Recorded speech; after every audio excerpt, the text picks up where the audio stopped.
느헤미야 7장.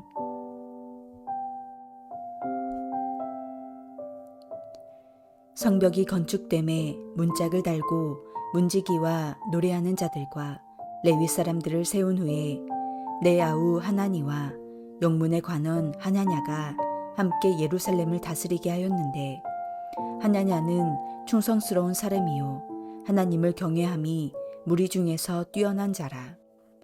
내가 그들에게 이르기를, 해가 높이 뜨기 전에는 예루살렘 성문을 열지 말고 아직 파수할 때에 곧 문을 닫고 빗장을 지르며 또 예루살렘 주민이 각각 자기가 지키는 곳에서 파수하되 자기 집 맞은편을 지키게 하라 하였노니, 그 성읍은 광대하고 그 주민은 적으며 가옥은 미처 건축하지 못하였음이니라. 내 하나님이 내 마음을 감동하사 귀족들과 민장들과 백성을 모아 그 계보대로 등록하게 하심으로 내가 처음으로 돌아온 자의 계보를 얻었는데, 거기에 기록된 것을 보면 옛적에 바벨론 왕 느부갓네살에게 사로잡혀 갔던 자들 중에서 노임을 받고 예루살렘과 유다에 돌아와 각기 자기들의 성읍에 이른 자들, 곧 스룹바벨과 예수아와 느헤미야와 아사랴와 라하мя와 나아마니와 모드르게와 빌산과 미스벨렉과 비그웨와 느훔과 바하나와 함께 나온 이스라엘 백성의 명수가 이러하니라. 바로스 자손이 2172명이요 스바다 자손이 372명이요 아라 자손이 652명이요 바암모압 자손 곧 예수아와 요압 자손이 2818명이요 엘렘 자손이 1254명이요 사뚜 자손이 845명이요 삭게 자손이 760명이요 빈누이 자손이 648명이요 부베 자손이 628명이요 아스갓 자손이 2322명이요 아도니감 자손이 667명이요 비그웨 자손이 2067명이요 아딘 자손이 655명이요 아델 자손 곧 히스기야 자손이 98명이요 하숨 자손이 328명이요 베세 자손이 324명이요 하림 자손이 112명이요 기브온 사람이 95명이요 베들레헴과 느보바 사람이 188명이요 아나도 사람이 128명이요 베다스마웨 사람이 42명이요 기럇 여아림과 그리바와 브에롯 사람이 743명이요 라마와 게바 사람이 621명이요 믹마스 사람이 122명이요 베델과 아이 사람이 123명이요 기타 느보 사람이 52명이요 기타 엘람 자손이 1254명이요 하림 자손이 320명이요 여리고 자손이 345명이요 로드와 하딕과 오노 자손이 721명이요 스나아 자손이 3930명이었느니라. 제사장들은 예수아의 집 여야다 자손이 973명이요 임멜 자손이 1052명이요 바수울 자손이 1247명이요 하림 자손이 1017명이었느니라. 레위 사람들은 호드야 자손 곧 예수아와 감미엘 자손이 74명이요 노래하는 자들은 아삽 자손이 148명이요 문지기들은 살룸 자손과 아델 자손과 달문 자손과 악숲 자손과 하디다 자손과 소베 자손이 모두 138명이었느니라.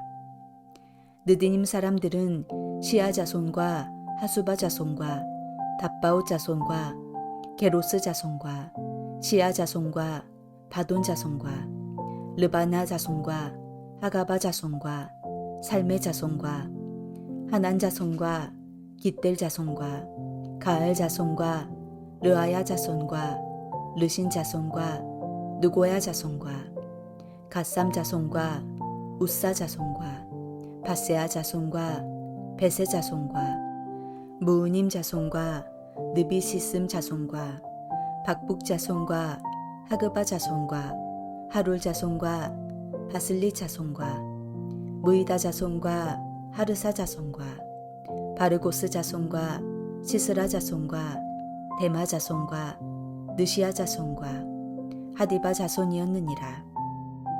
솔로몬의 신하의 자손은 소대 자손과 소베렛 자손과 브리다 자손과 야알라 자손과 다르곤 자손과 깃들 자손과 스바다 자손과 핫딜 자손과 보게렛 하스바임 자손과 암몬 자손이니 모두 느디님 사람과 솔로몬의 신하의 자손이 392명이었느니라. 델멜라와 데라르사와 구룹과 앗돈과 임멜로부터 올라온 자가 있으나 그들의 종족이나 계보가 이스라엘에 속하였는지는 증거할 수 없으니 그들은 들라야 자손과 도비야 자손과 느고다 자손이라.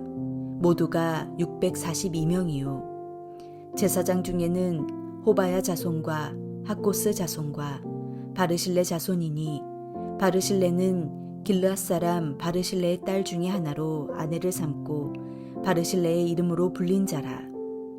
이 사람들은 계보 중에서 자기 이름을 찾아도 찾지 못하였으므로 그들을 부정하게 여겨 제사장의 직분을 행하지 못하게 하고 총독이 그들에게 명령하여 우림과 둔림을 가진 제사장이 일어나기 전에는 지성물을 먹지 말라 하였느니라. 온 회중의 합계는 42,360명이요. 그 외에 노비가 7,337명이요. 그들에게 노래하는 남녀가 245명이 있었고 말이 736마리요. 노새가 245마리요. 낙타가 435마리요. 나귀가 6,720마리였느니라.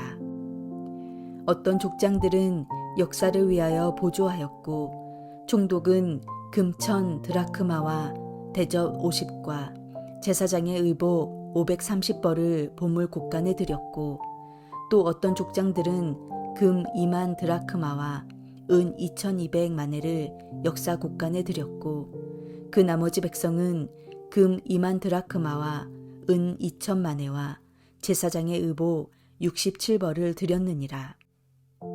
이와 같이 제사장들과 레위 사람들과 문지기들과 노래하는 자들과 백성 몇 명과 느디님 사람들과 온 이스라엘 자손이 다 자기들의 성읍에 거주하였느니라. 마침내 예루살렘의 성벽이 재건되었습니다. 예루살렘의 성벽은 외적인 공동체의 모습입니다. 이제 외적인 재건이 완성된 것입니다. 그러나 그 안에 내적인 것이 구비되지 않으면 그것은 마치 기둥이 없는 건물과도 같이 무너질 수밖에 없습니다. 성벽이 완성되었지만 대적들의 위협은 멈추지 않습니다. 느헤미야는 대적들 때문에 성벽을 완성했음에도 불구하고 그 경계를 늦추지 않았습니다.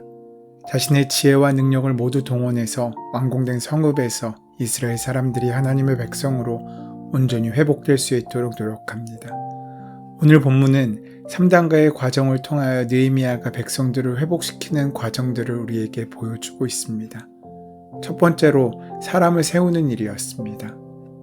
1절의 말씀에 성이 건축됨에 문짝을 달고 문지기와 노래하는 자들과 레위 사람을 세운 후에 라고 기록하고 있습니다. 인사가 만사다 라는 말이 있습니다. 사람을 세우는 것보다 중요한 일이 없다는 의미를 갖고 있는 말입니다. 중국인들은 자신들을 변방의 민족들로부터 보호하기 위해 만리장성을 쌓았습니다. 하지만 그 후에도 최소한 4번의 큰 침략을 당합니다. 그런데 주목할 것은 그때마다 무너진 것은 성벽이 아니라 돈을 받고 매수되어서 그 문을 파수꾼들이 열어주었기 때문이었다는 사실입니다. 성의 안정과 평화는 성벽이 지켜주는 것이 아닙니다. 지키는 사람들이 그 문을 얼마나 다 지킬 수 있느냐에 달려 있습니다. 그렇기에 느헤미야는 가장 먼저 성벽과 성문을 지키는 문지기를 뽑습니다. 그리고 그들이 사람을 살필 수 있도록 하고 마땅히 들여와야 될 만한 사람만 성에 출입할 수 있도록 경계를 했습니다. 이처럼 사람에게도 자신이 지켜야 할 문들이 있습니다. 가정과 공동체에도 지켜야 할 문이 있습니다. 그 문을 잘 지킬 때 행복한 삶을 살 수 있습니다. 마땅히 지켜야 할 문을 지키지 않으면 도적과 이리떼들이 넘어들어 우리의 삶을 착취하고 유린하기 마련입니다. 여러분은 여러분의 마음을 무엇으로 지키고 있습니까? 문지기를 누구로 세워두고 있습니까? 다윗은 시편 19편 11절에서 자신의 문지기를 이렇게 말씀하고 있습니다. 내가 주께 범죄치 아니하려고 하여 주의 말씀을 내 마음에 두었나니. 그리스도인의 마음을 지키는 문지기는 말씀이어야 한다는 것입니다. 오늘 본문의 3, 4절 말씀은 성문지기가 해야 할 사명이 무엇인지에 대해 말씀하고 있습니다. 아직 잠재적인 적들이 호시탐탐 노리고 있기에 해가 높이 뜨기 전에는 성문을 열지 말라고 권면하고 있습니다. 예루살렘 주민들도 각각 자기의 집 맞은편을 지켜야 한다고 합니다. 파수꾼과 사람들이 자기의 영역을 지키지 않으면 그곳을 통하여 적들이 얼마든지 침략할 수 있기 때문에 철저한 경계 근무를 명령하고 있는 것입니다.